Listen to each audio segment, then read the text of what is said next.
Everyone knew that election was rigged. Voter fraud, pure and simple. And I screamed it to the top of my lungs. Also, O'Keefe's tax payments were highly irregular, something that should have disqualified him and Swansea from running in the first place. I wasn't going to give up City Hall, not without a fight. In fact, O'Keefe tried to get 200 men to force me out of office. But did he really think I wouldn't catch wind of his plan? I thought to myself, let's see him run Biloxi without the banks and tax rolls. So I hid them. And that little stunt cost you $100 and a contempt charge. But I was proud that you never gave up. Even ran and won again in '51. But you know, after so many campaigns, I can tell you that politics is dirty. Oh, hell, it's all water under the bridge anyway. And life goes on. And it was just as good after politics. My time at Foster Fountain Packing Company was just as well spent as my time over at People's Bank. Of course, I still kept my hand in local goings-on, and we lived it up. If I recall, our house over on Beach Boulevard was always filled with friends and extended family, and we loved our vacations in New Orleans and the weekends there. Especially the horse races and shopping in the French Quarter.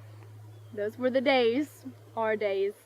The light went out for me when you left this world in 1972. Just too many years to spend without you. I left this world in 1977 and we rest together in Southern Memorial Park. You know, that's the problem with finding your soulmate. There comes a day when you must part. Oh, honey, I never really left you.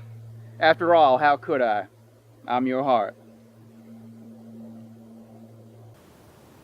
Now, y'all don't tell my husband, but John O'Keefe is right over there.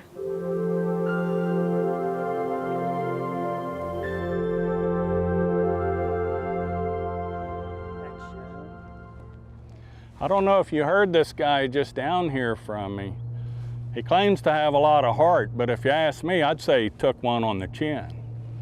Phytop aura infestin. Have you ever heard that term? Phytop aura infestin. That is a pathogen or a microfungus that attacks a plant through the leaf, and it goes down through the tuber, attacking the root of the plant and killing it. It was only discovered 15 years ago, but it was determined that this pathogen is what caused the potato famine in the 1840s in Ireland.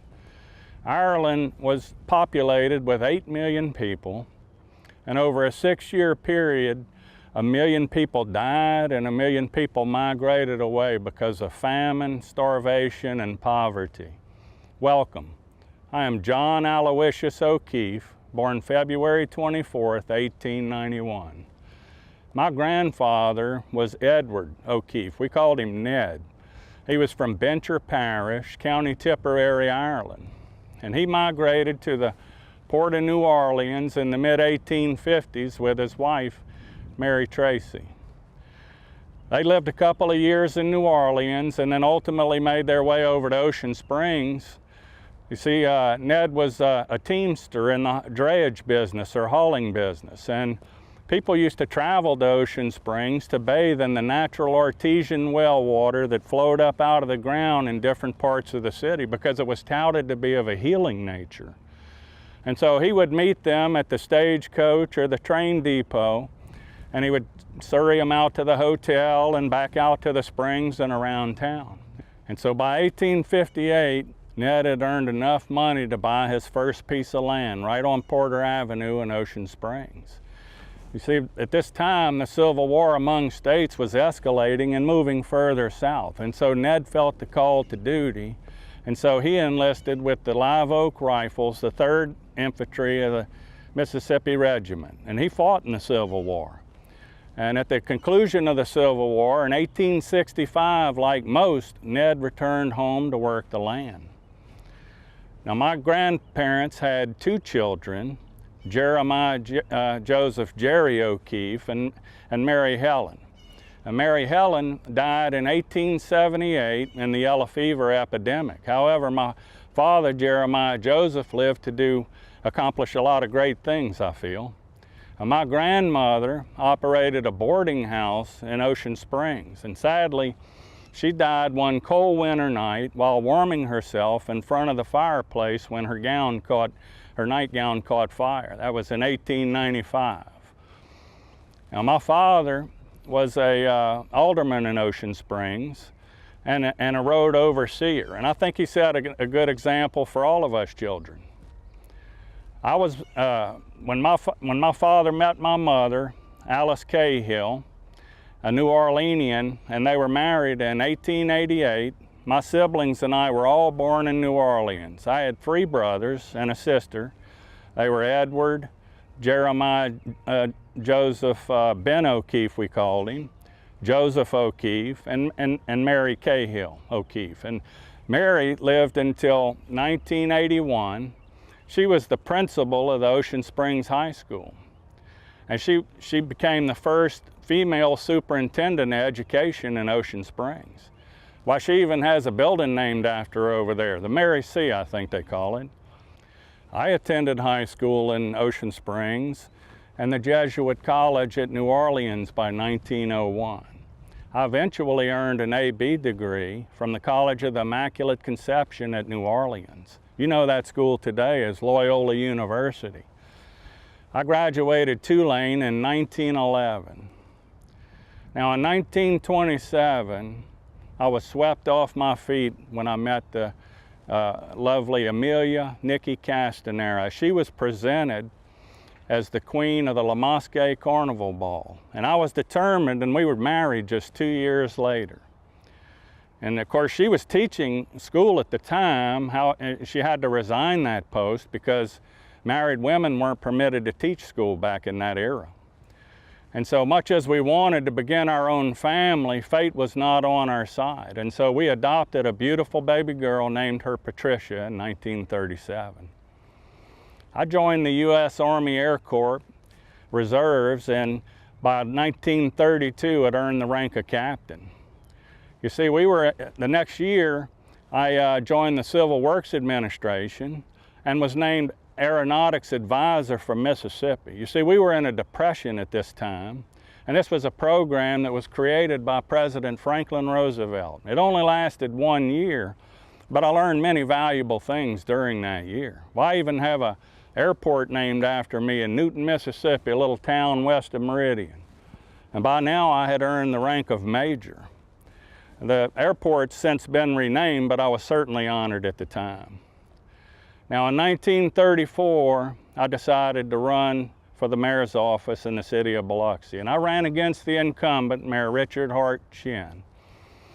And so the election was held in July, and on July 17th, the citizens of Biloxi voted, and I defeated Mayor Chin by 356 votes. And I ran on a platform of lower taxation, industrial development for employment development, honesty, hard work, and goodwill among all elected officials.